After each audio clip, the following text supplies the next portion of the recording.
Okay, folks, that week flew by like they always fly by. We had a fantastic time last week with Al. I'm so excited at where we're going to go with this because I've already heard some amazing things that he talks about in terms of the mouth, the health of the mouth, the gut biome and stuff like that. But actually, he's still to tell us about more of his protocols. How exciting is that? So without further ado, Al, welcome back. We're all looking forward to this. So absolutely. About those protocols.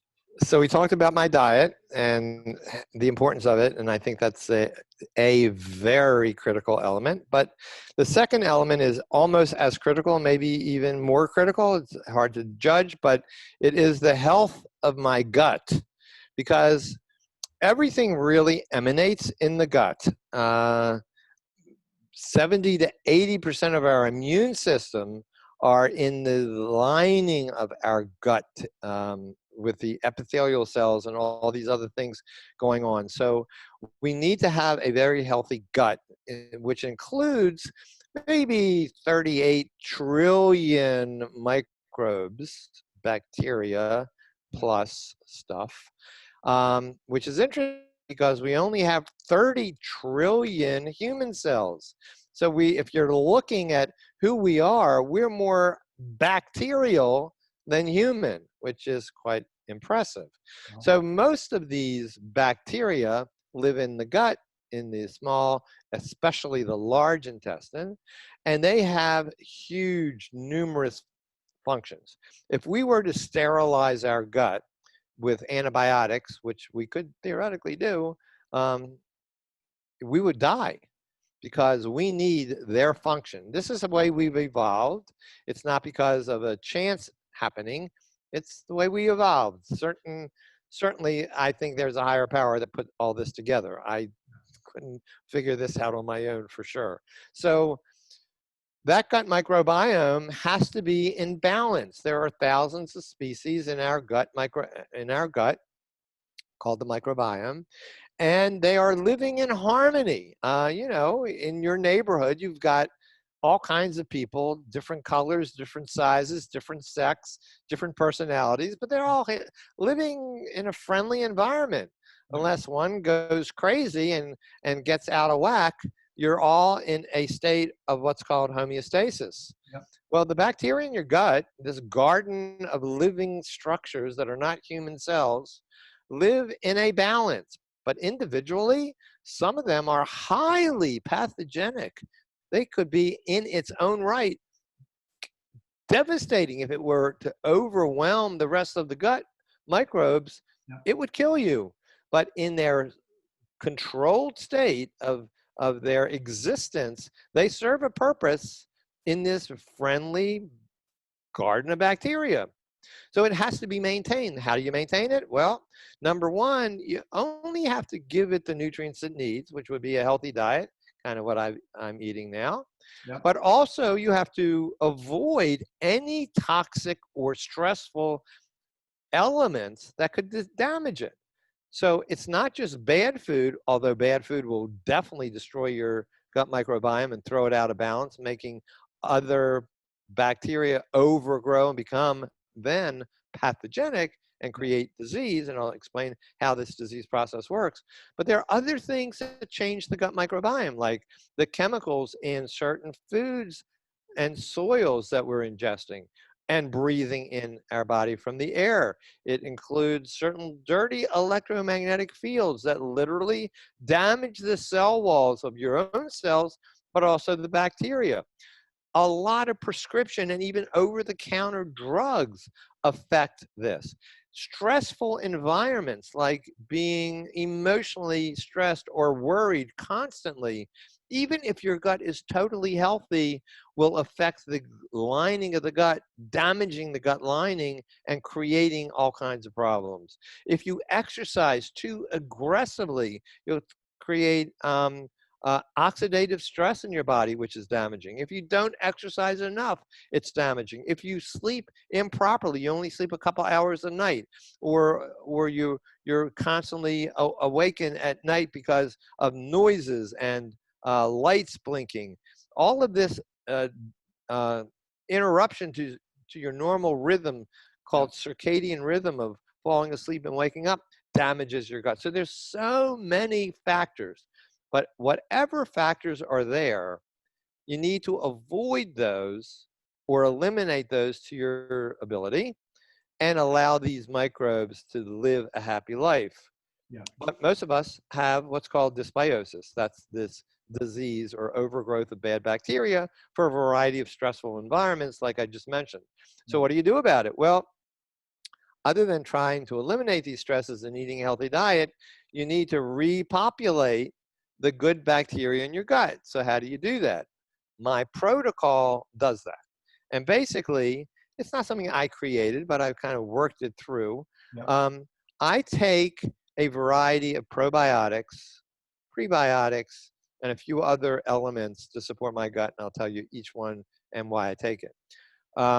Probiotics are living bacteria that make a lot of biologically active chemicals by themselves that are very beneficial to the gut. So when you take these living, wonderful, friendly bacteria in capsules or in food or in tablets, whatever the way that you take them would be, they actually, those metabolites, those biologically active chemicals, you swallow them, they get into your gut, and they do some really beneficial things.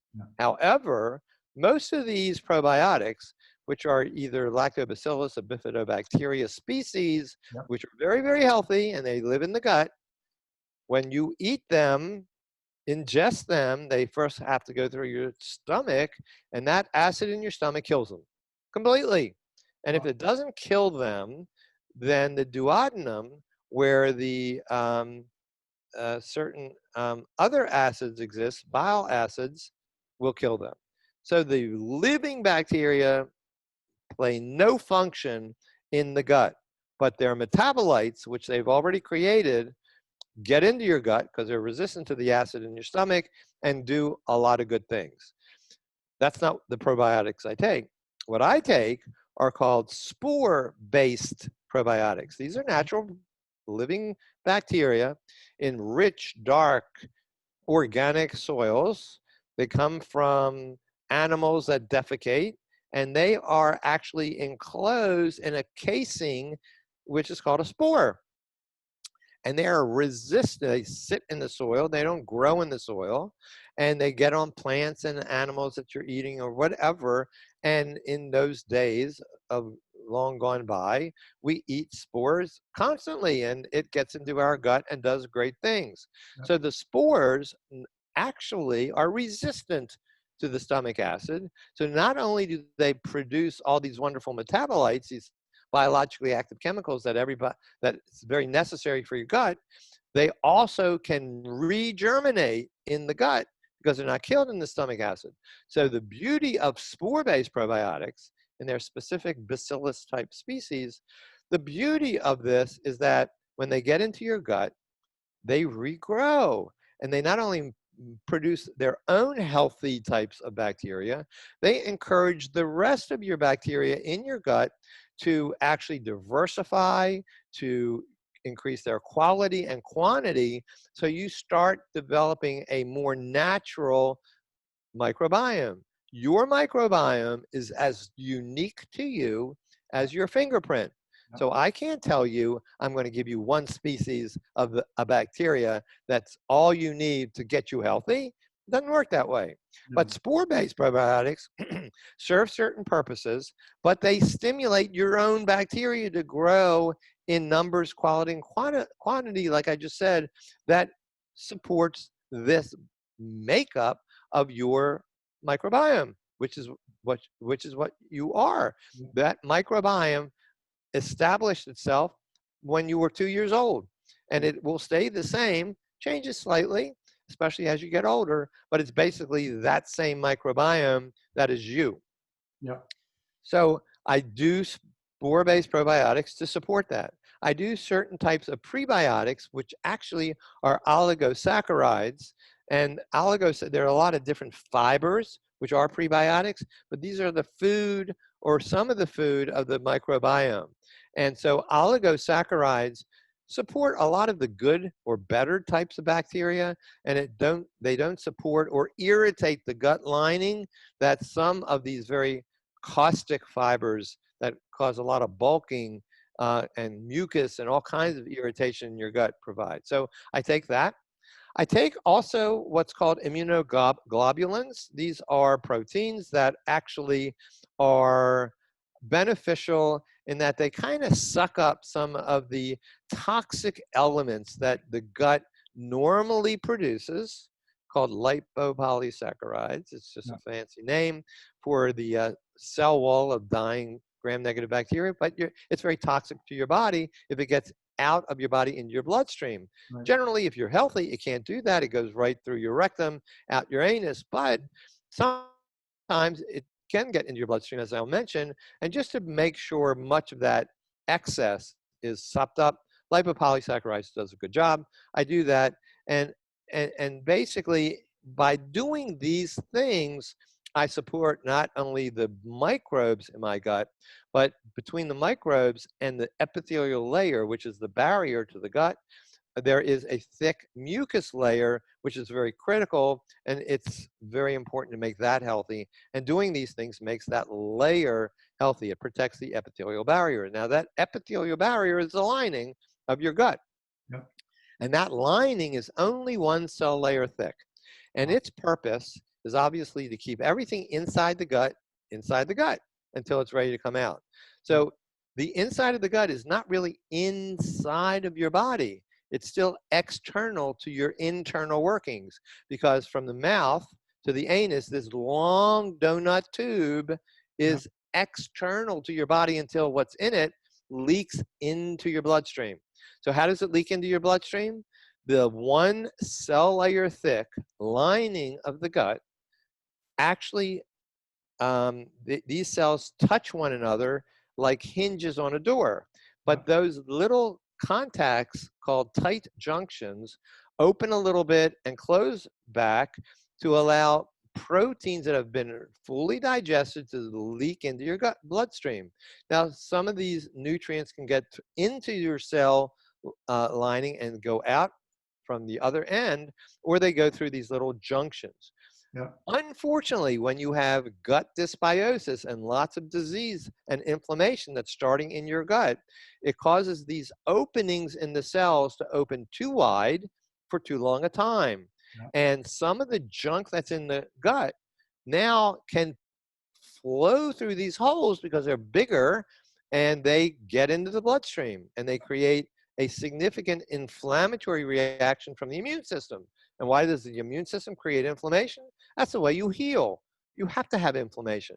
If you cut your finger, you expect it to bleed, but you also expect it to get a little sore and a little puffy and a little warm, because your immune system is causing certain cells and chemicals to rush to that area and create a process to heal the tissue. But once that tissue is healed, the immune system gets quiet again, and all those chemicals that they're spewing out to that cut area go away, and everything is fine. Unfortunately, when you're irritating the gut, you have this acute inflammation, but it's constantly irritated because you're damaging your gut constantly by eating junky food, or being under emotional stress, or exercising too heavily all the time, and a variety of other things. So all this stress is creating inflammation that stays, and it's now called chronic inflammation. And all these chemicals that are constantly being produced by the immune system now are not healing, they're destructive. They damage your own tissues. And when they damage your own tissues and little proteins of your own body get broken down, your immune system looks at that and it says, oh my God, this is not normal. And it starts to eat them up. And that's where autoimmune diseases come in, where your body creates diseases and it gobbles up your natural tissue, your healthy organs throughout your body. And this is all related to an unhealthy gut microbiome and a breakdown in the gut membrane. So I need that membrane to really stay healthy, and that's why I do support it by diet and these other things that I take. And when you have a healthy gut membrane, what's beautiful about this gut membrane It's the most reparative tissue in your body. That means that every cell in that gut membrane will literally die and regrow every 7 days, every 3 to 5 days, actually. So within 1 week, let's say you destroyed your gut by eating and doing all kinds of stupid things. Yeah. But the next day, you were an angel and you did everything right and avoided every toxic element that could possibly irritate your gut lining. Yeah. You will have a new gut lining in a week. Wow. That's why so many protocols get such good results quickly, because you have this new gut lining in a week.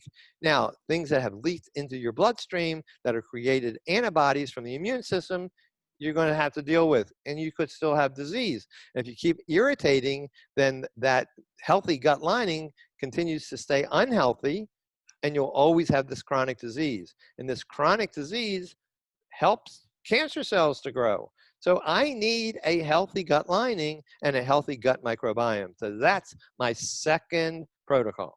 So that protocol, or that range of aspects of the protocol, presumably on your website or something, people can. What I can do, if you want, I will send you a PDF of my gut protocol that tells exactly how I do what I do. Now, it has to be tweaked for individuals, and they can get in touch with me because I do virtual consults all the time. So if somebody wants me to, go down the line and discuss things with them, I would have them fill out a 3-day food journal, a health questionnaire that gives me an idea of what's going on. I need to know what's going on in their mouth, because what goes on in the mouth can really destroy the gut and everything else. So I need to know these things, and then make sure that this gut protocol works for them. So we can do that. But I will send you that PDF by email, and then you can disseminate it to anybody you want. I'll do that. So what I do then, Al, is move on to the next protocol. We'll go through these. So this next protocol, I would say it's maybe the third most important protocol.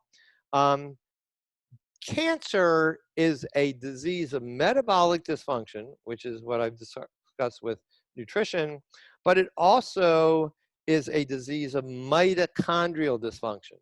Let me explain what mitochondria are for the people that don't know. So mitochondria are our batteries in our cells. The only cells in our body that don't have mitochondria, because they don't have a nucleus, is a red blood cell. That's a different story. No problem there. But every other cell in your body has mitochondria. So they have little batteries that work for them.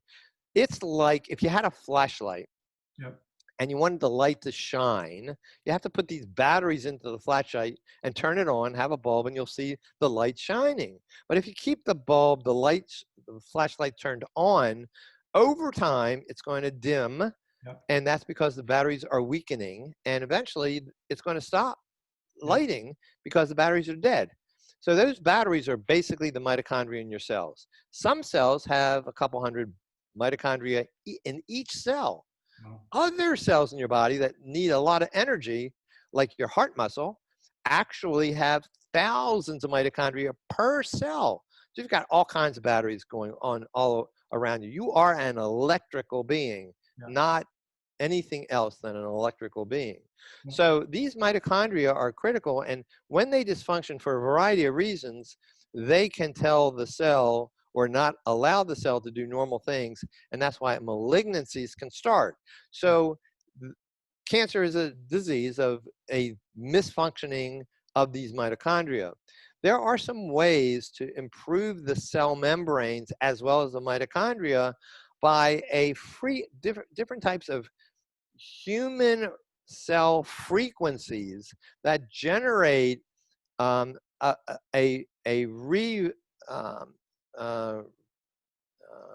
am I trying to say? Like recharging of your batteries. So, you can buy rechargeable batteries and you can plug them into electric socket and they get their energy back. So if you have certain frequencies into your cells, it will recharge your cells' membranes and your mitochondria. And there's science to prove that all over the place. And this is actually called pulsed electromagnetic field therapy. And it is in a variety of medical journals showing how this therapy can help soft tissue as well as bone tissue heal. Well, I'm using this therapy to help my cancer cells, but the rest of my cells. And it's basically another method to improve the function and the functionality of my immune system. So this pulse electromagnetic field therapy is actually a mat that I lay on in bed. It's a thin mat, almost like a yoga mat. It's a full mat, full body mat, goes under my sheet covers. I never see it or hear it or whatever. If the mat is really doing a good job, you never know it's on. But these fields, if it's in the right mat, and there are many mats on the market, and I've done a bunch of research, and I'll tell you the one I got. So that mat, when I'm laying on it, will generate a huge number of low frequency harmonic waves reminiscent of our cells' frequencies, and it will recharge our cells. And it actually negates some of the damage from dirty electromagnetic fields that we're exposed to all the time, which is kind of nice. That's an extra added benefit. So I use this with a certain protocol when I go to sleep, and when I wake up in the morning, it automatically turns itself on. And then during the day, I do it 1 or 2 times more. So I'm doing a protocol that has been suggested to me by people that are very familiar with this particular mat, that is ideal, maybe, for the kind of cancer that I have. So I do that. And the mat has been researched for over 20 years. It comes from Germany. It actually is imported in the United States, who actually can sell it to all people in the world, but I use the importer in the United States, and the importer is called purewavenow.com. So purewavenow.com has a website, and they're located in Florida in the United States, and they do a lot of research. As a matter of fact, what they do is they've purchased all these different mats that you can get from anybody and everybody, and they test them in their labs to see how they compare with the mat that I'm buying. And actually, the mat that I use has some patents that are very unique. One patent is the development of these thousands of harmonic waves that are typical of the human cell. That's critical.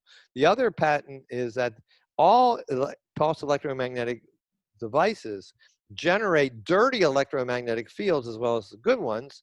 And this particular mat that I have has a patent to filter out the unhealthy 50 to 60 hertz frequencies that are very harmful.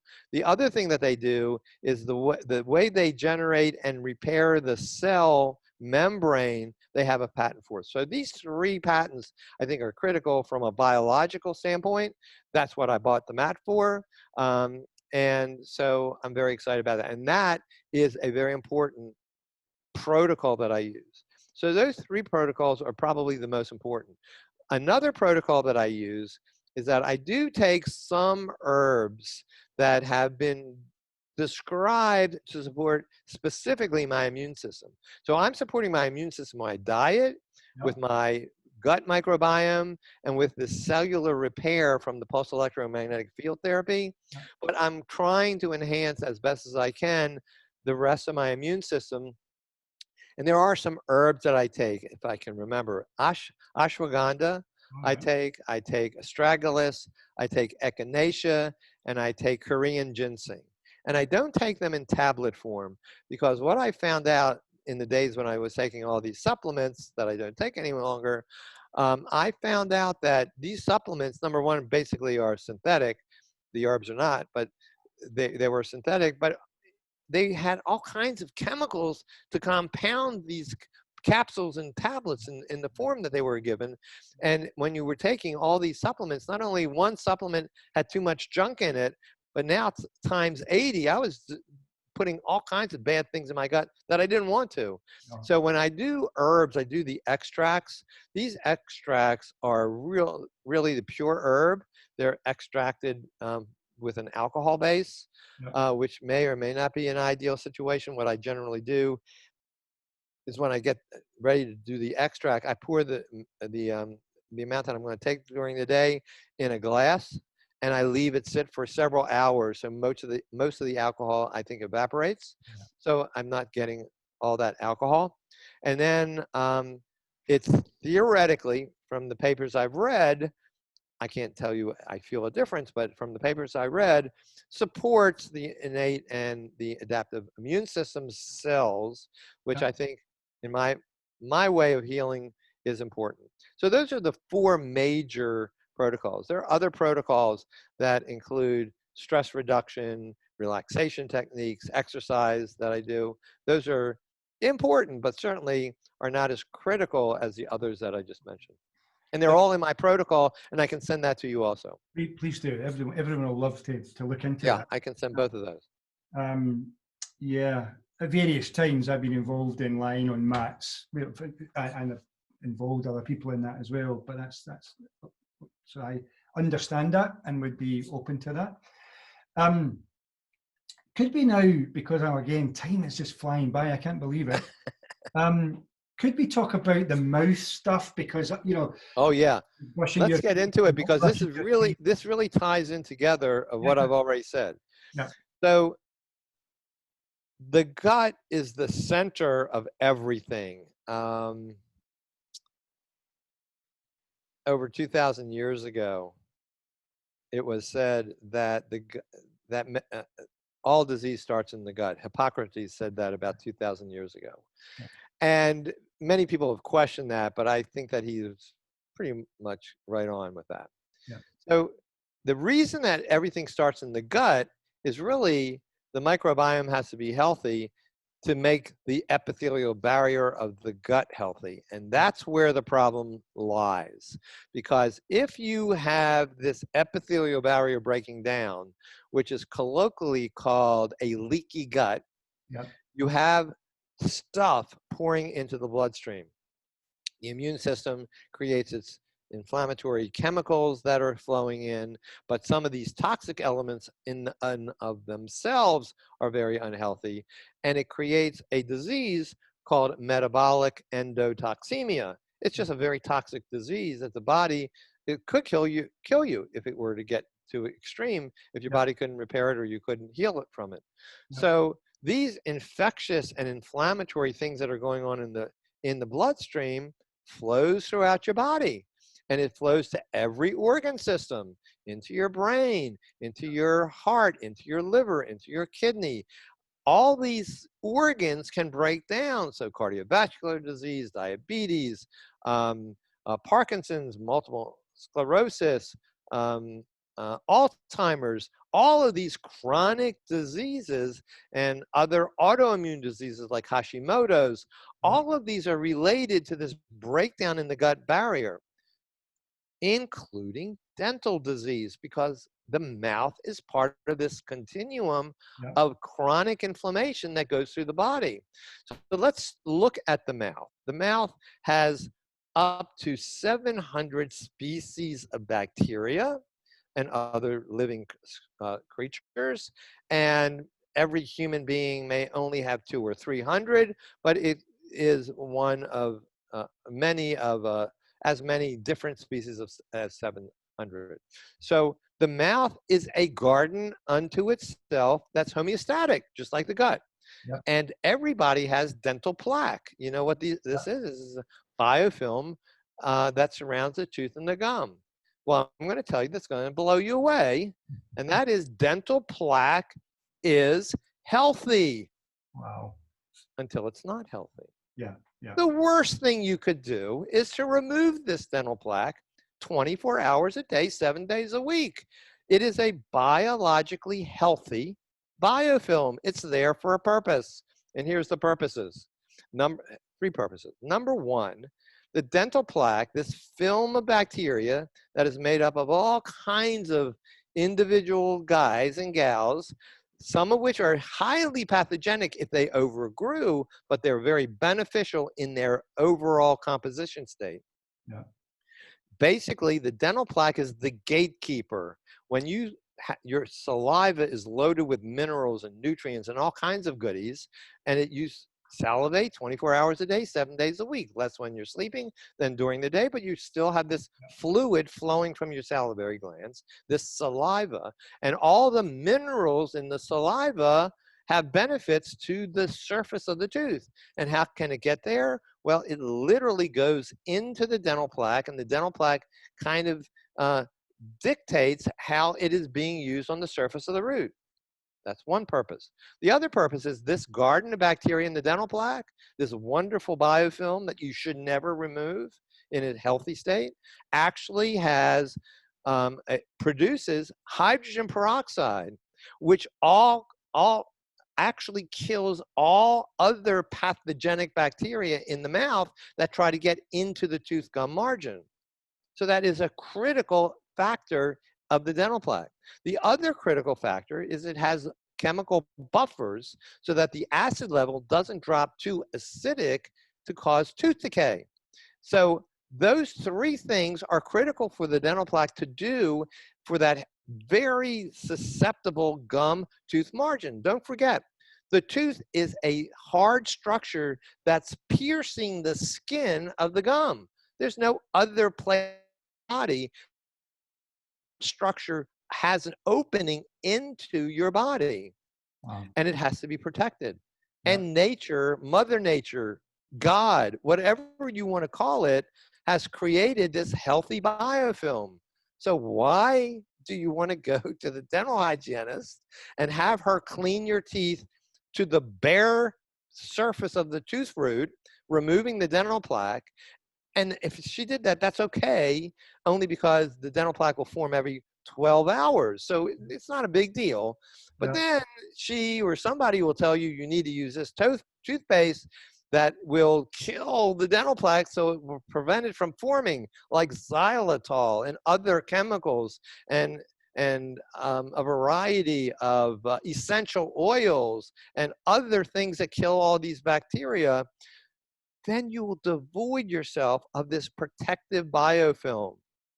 Doesn't make sense. Wow. Now, most people, certainly in the United States, probably in all westernized or civilized societies, eat a lot of junky food. They don't have a healthy gut. There was a study that was published in 2000, I'm not sure, 12 or something like 10, that showed that 92% of US adults have an active form of some type of gum disease. Could be very mild, but gum disease. Well, let me tell you, that's epidemic proportion, 92%. Of course it is. I'm going to give you an example, a visual example. You shave, you use a mirror to shave, maybe. A woman uses a mirror to put her makeup on. Let's say you were looking at yourself in the mirror and all of a sudden there was a drop of blood came out of your ear. Would you be concerned? I don't think you would be not concerned. A drop of blood dripping out of your ear, something's wrong. But if you brush your teeth or clean your mouth and you get a little pink, you're not concerned. When you go to the hygienist and they clean your teeth and you ask the hygienist, how do my gums look? She said, oh, they look great. It's just a little bleeding between these two molars. That's not great. That's disease. How pregnant do you really want to be? Yes, you are infected. No. Will it kill you? Probably not. Is it a big deal? Maybe not. Maybe so. But it's infection. And that infection should never be there. If you take a nail scrub brush and clean your nails because it's dirty, would you see droplets of blood around your cuticle? You would not. And if you did, you'd be concerned. So why not be concerned when you're cleaning your mouth and you see a little pink? You should be concerned. No. Actually, it's a result of dysbiosis in the gut that has gotten damaged to the epithelial barrier, changed the immune system, and has now changed the garden of bacteria in your mouth, because all of this junk changes the bacteria so that pathogenic bacteria overgrow. And when that happens, and the bad food that you're eating, like refined carbohydrates, sugars, those types of things, feed these bad bacteria to grow bigger and better for them. And now you have this vicious cycle. The infection is growing. The plaque is becoming unhealthy. It's getting very thick. There's bleeding in the gum tissues. And all of a sudden, you have a very full-blown infection in your mouth, just like you have in your gut. So you have a leaky gut. And now this infection in your mouth can get under the gum tissue, create a leaky periodontal pocket that goes right into the bloodstream. Wow. So you have bad stuff leaking in your mouth into the bloodstream, bad stuff leaking from your gut into the bloodstream. And it doesn't have to go into the bloodstream directly in your mouth. It can actually travel some of the lymph and eventually get into the bloodstream. Some of this bad stuff can actually travel through the myelin sheaths, the covering of nerve tissues throughout your bone structures, and which is very interesting, some of the most pathogenic bacteria called P. gingivalis, that bacterium, among others, causes very severe gum disease, but that bacterium can get into blood cells and epithelial cells and become dormant. And when blood cells move to different parts of the body, it can reemerge in other parts of the body. It is a bad thing. So gum disease and tooth decay are definitely related, number one, to a bad gut, but probably the bad diet that caused the bad gut, and it becomes a vicious cycle. And the bacteria in the mouth talk to the bacteria in the gut through various amazing technology, amazing chemical and frequency channels that they can talk to every bacteria in all mucous membranes in the body, including the brain. So what the point is, the gut must be made healthy, the diet must be made healthy, and now active gum disease must be treated. And all needs to be treated in the same discussion, but not necessarily in that all at one time. Yeah. So when you see a dentist and you have bleeding gums or active tooth decay, you don't want, the worst thing is for the hygienist to say, oh, you got to brush and floss better and now you won't have gum disease. Not true. That's not where the gum disease started. It starts in your gut. Your gut is unhealthy. You're eating junky food. The plaque is going to stay unhealthy. The disease will be there next time you see the hygienist. It'll be there 1 week after you see the hygienist.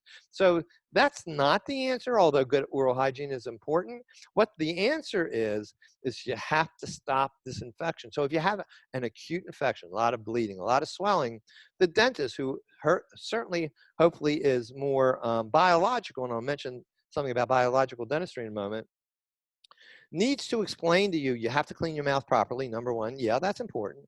They should have you fill out a 3-day food journal to figure out what the hell you're eating, because you tell them, I'm eating healthy, yet you're drinking a Mountain Dew and eating a donut for breakfast. Come on, this is not healthy.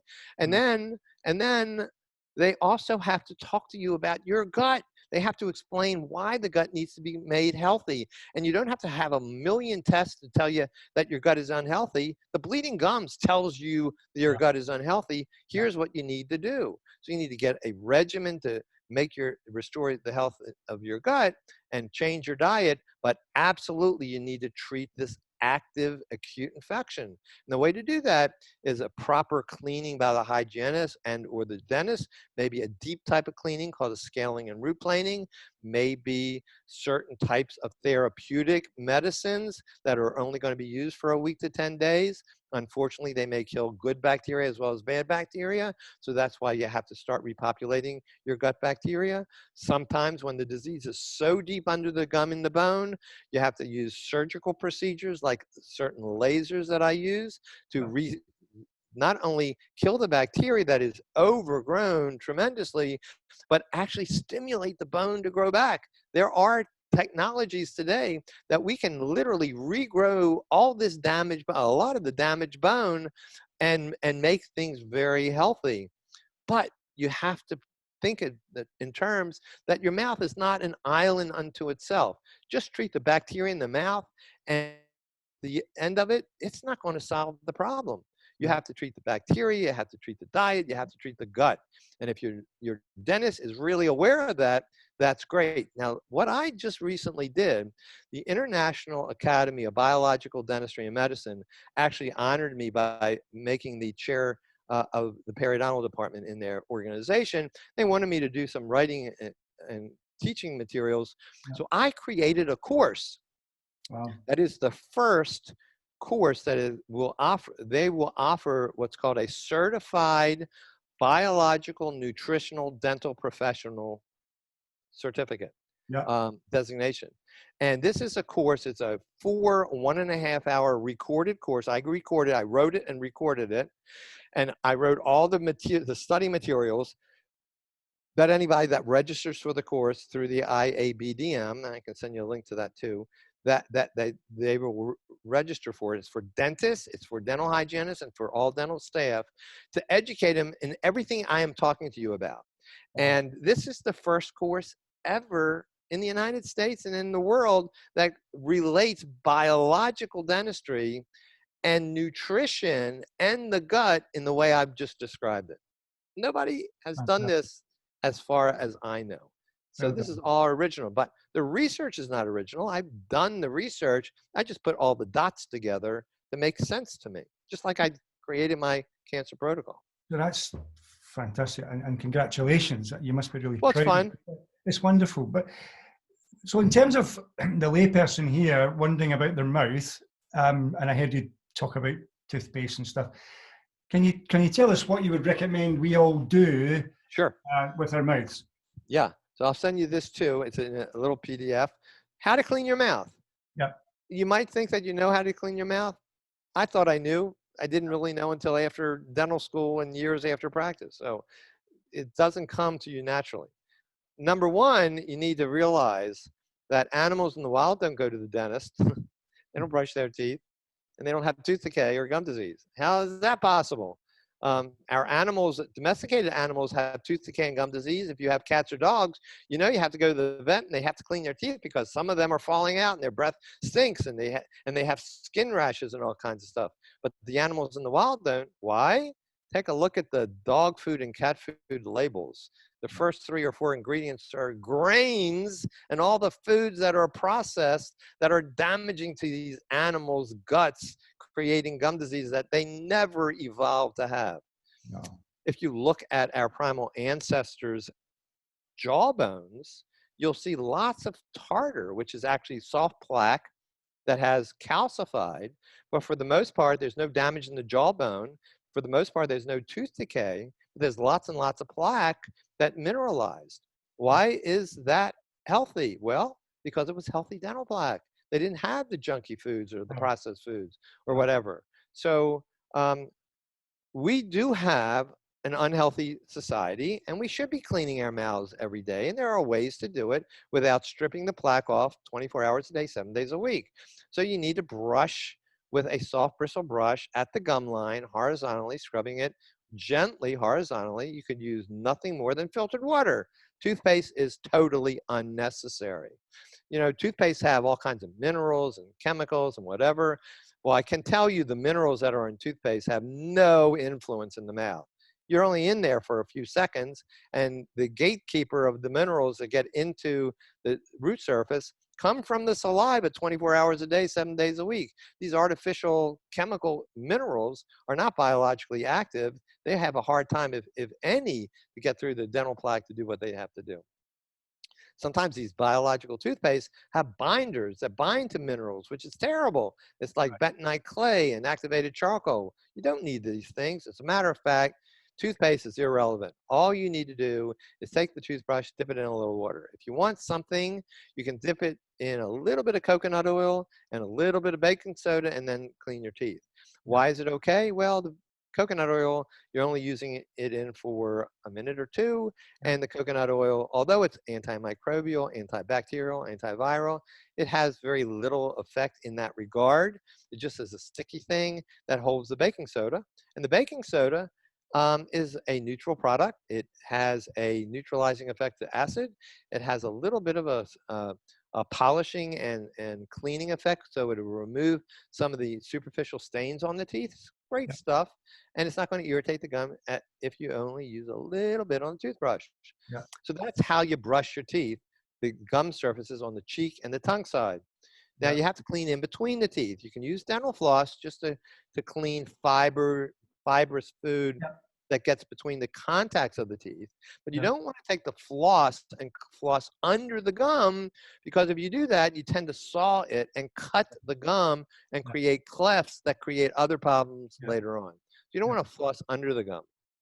What you do want to do is use these little picks called TP picks. You can get all over the place. It's called TP Easy Picks, and Yeah. they're little tiny, like a toothpick, tiny brushes that have many, many hundreds of silicone bristles, and Yeah. they gently clean the excess plaque off where the gum meets the tooth.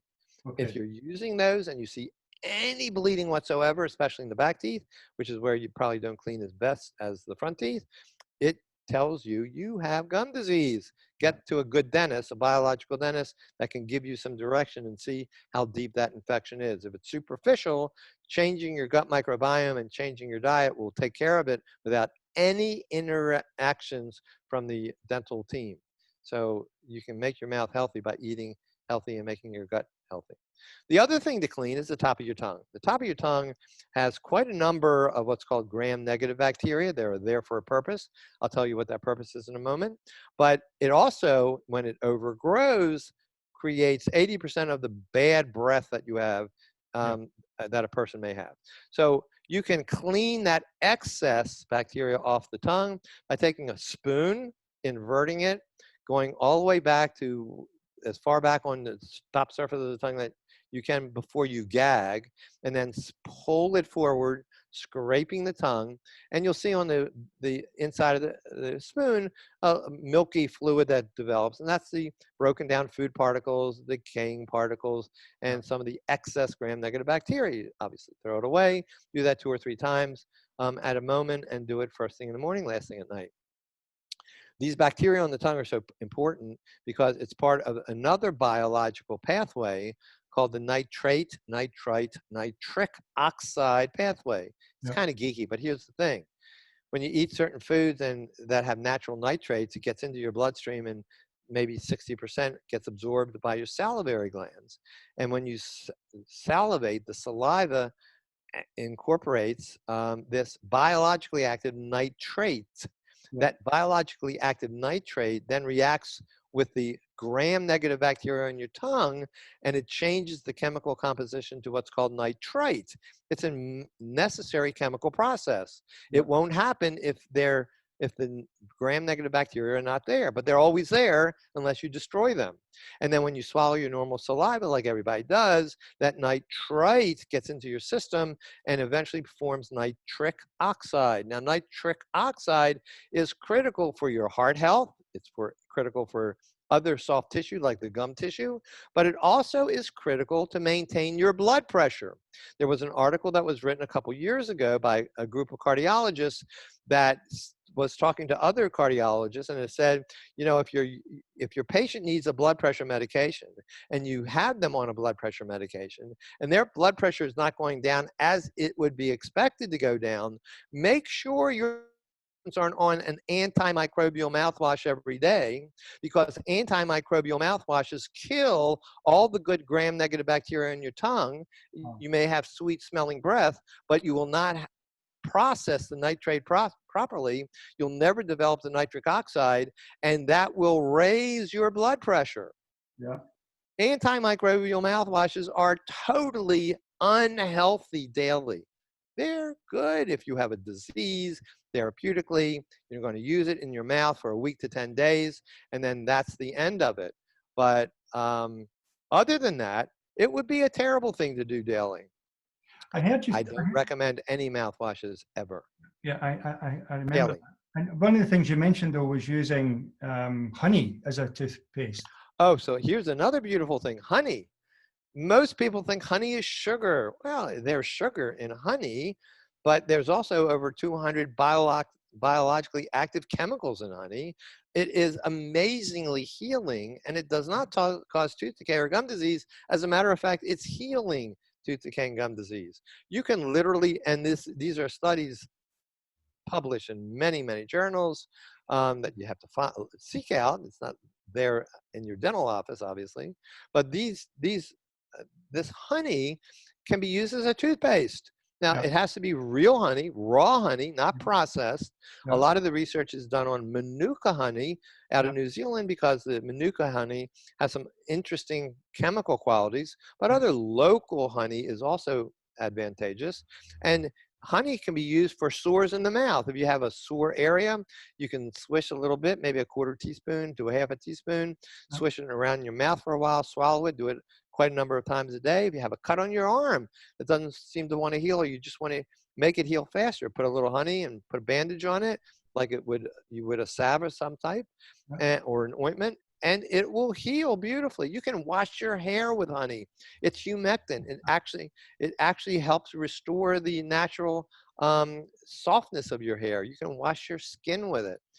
Honey is amazing. I've written quite a number of articles on honey.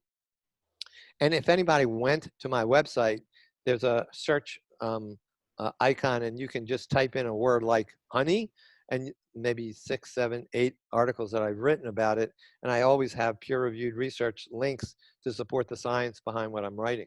So there is lots and lots of information there. Fantastic. Fantastic. Yeah, I mean, honey for is what great. it's worth, I know that a lot of people, you know, in the sort of keto world or low carb world, see honey as an animal product rather than Yes. a Yes. I eat honey with my carnivore diet. Yes, yeah, I do. exactly. Yeah. Yeah, fantastic.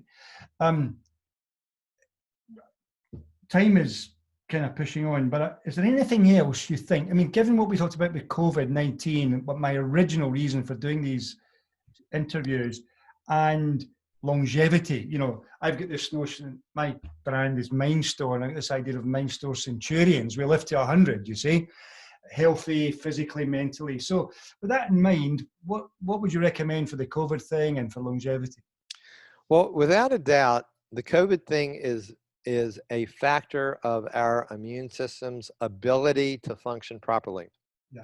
So whenever we have an invader, a microbe, a virus, a bacteria, a parasite, anything, our immune system senses it, because our bacteria in our gut senses it first, talks to the immune system, Yeah. and it tells the immune system these are antigens or invaders. The immune system senses the type of invader, and it creates a variety of chemicals and cells that actually go to the area of the invasion, just like an army to protect the country goes to this invader and either kills it or gobbles it up or does something to inactivate it. So when you have a compromised immune system, because you're constantly eating bad food and you're stressing out for a variety of reasons, and the immune system is always activated to create chronic systemic inflammation here, there, and everywhere, it doesn't have the capacity for its full force if something serious happens. Now, if you were to maintain a healthier immune system because you support the gut microbiome, you're eating a healthy diet, you're maintaining the cell structure as best as you can of your cells and mitochondria, then when you are having this invader, it is better prepared to react to it. Obviously, there are things that could kill us no matter what we do. But if you had the exposure to a virus like COVID, you would have much better chance of just getting a little sick, because the sickness is the effects of the immune system creating inflammation and soreness and pain, and that fever, all that is important to kill off the invader or ward off the invader. But you will survive. If you don't have this mechanism and your immune system goes wild and creates what's called a cytokine storm, which means it's creating so many chemicals to try to do what it can do, and there's no feedback system to calm it down, those cytokine chemicals are destructive to other parts of your body. When they are flowing rapidly everywhere, it will kill you. So this is not a cure for COVID, but it's the way your body heals from any invader like COVID, and that is to support your immune system. My cancer protocols could be labeled a unique method to support your immune system. Absolutely. The few things that I do that are very specific for my cancer, you cannot do. But all the other things in that cancer protocol that I'll send you is absolutely perfect for every human being. Guys, can I just make a comment here? Probably everybody would have, most of you probably noticed, but as you were talking about that there, you're talking about your protocols probably being the right ones for COVID, you coughed twice. Mm. And I think the reason why you coughed was to draw our attention to this. So God bless you for that. And See, you're psychologically profiling me. That's really terrific. I love it. yeah, That's from your 30 years of coaching, yes, indeed, right? indeed, observing all the time what's going on. Oh But my goodness. so moving on to the longevity thing, the Mindstore Centurion. What would you? So this Where's your really, head going with that? this ties into longevity because longevity has a lot to do with the health of the mitochondria, which are one of the vesicles in the cells that create life. And so a healthy mitochondria, as well as other vesicles in the cell, are critical for longevity. So longevity means, again, a very supportive immune system. But we have to make our bodies function properly. So we have to have the exercise, but it can't be too much. We have to have efficient exercise. We have to do things that move our joints. We don't have to go to the gym. We certainly don't want to go to the gym for an hour every day. That's not healthy. But doing certain types of exercise a couple times a week, functional movement type exercise, are very beneficial. We have to have that mobility so that we can survive with longevity, but we have to have cellular health. And the only way to have cellular health, in my opinion, is to have the nutrients that the body needs Yeah. and to avoid as much toxic material that is in our environment, or remove it from our bodies if it's there in a more permanent fashion if we can. Yeah. And when we do that, I think that the life expectancy, which is, I've heard maybe 130 years or something like that, 130 to 160 years. Yeah. I don't know that I want to live that long, but the fact is, longevity with quality of life, because you've maintained a healthy immune system, could be yours. Whatever longevity is for you, but certainly living longer with a quality of life is totally dependent on the gut health, the diet, and the individual cellular health. Every cell in your body talks to every other cell. So you don't want to, that gossip needs to be good gossip, not bad gossip. You need to make sure that those cells are functioning at peak performance. You Yeah. never have disease when one cell is diseased. You have manifestation of disease after thousands and hundreds of thousands and maybe millions of cells really succumb to manifesting a disease that is now called a symptom. You may have had that disease for decades fomenting in your body that you didn't know. Absolutely. You know, this has been just extraordinary. Yeah. For everybody watching this, this is 2 weeks on, at this point, but the thing is, look at the vibrancy and the energy and the passion with which you just spent the last few minutes talking to us. I mean, the source, I like to call it the source obviously had a purpose for you and a reason why, you've been confronted with these diseases at this time in our history on the planet. Someone like yourself who has the possibility of articulating what's happened to you and where it's heading. And I'm ever so grateful. And I'm sure everybody, and it'll be great to see all the comments on, because it goes out on Facebook initially, then it goes into my YouTube channel. And I reckon this one's going to be the one that will get sent to everybody. Who's going to say, you've got to watch this. Well, that would be very cool. I don't know what it means to go viral on the internet, but that would be kind of cool. Well, we'll certainly do all we can to, I'm sure people will want to have their loved ones listen to all of this, friends and colleagues. I do hear, I'll just toot my own horn. I do hear from a lot of people around the world that they're not necessarily suffering from cancer. No.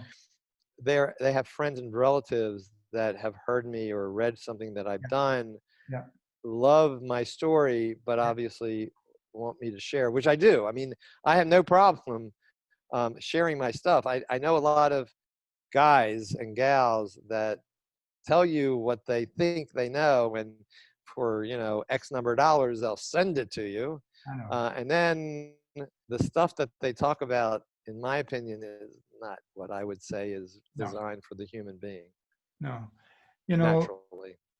I would love to have another session with you, not right now. I'm here.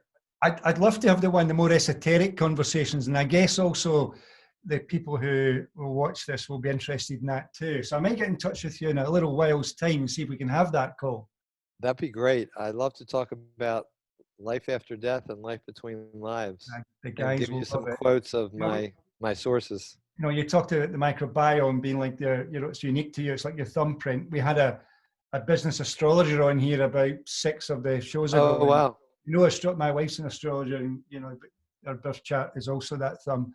But so there's tons to talk about in another call. Could we do that? Do you think we could think about that? Absolutely. Absolutely. You know, if anybody wants to get in touch with me, my website is kind of easy. It's drdanenberg.com, which is drdanenberg.com. And there is a, on the navigation bar, is a contact button. I answer all my emails. So if you or a person were to write a question, it comes directly to me, and you know, it may take a day or two, but I will answer every email if it comes to me. Fantastic. Well, Al, what a gift you've given us. Thanks for this. You're very kind. Thank you. I love the opportunity. Thank you. So we'll speak to you sometime in the future again. Yeah. Perfect. I'm here. You know how to reach me. Keep up the good work. It's fantastic. Thank you. Thank you. I will do it. Here's now. Okay, guys. Thanks again.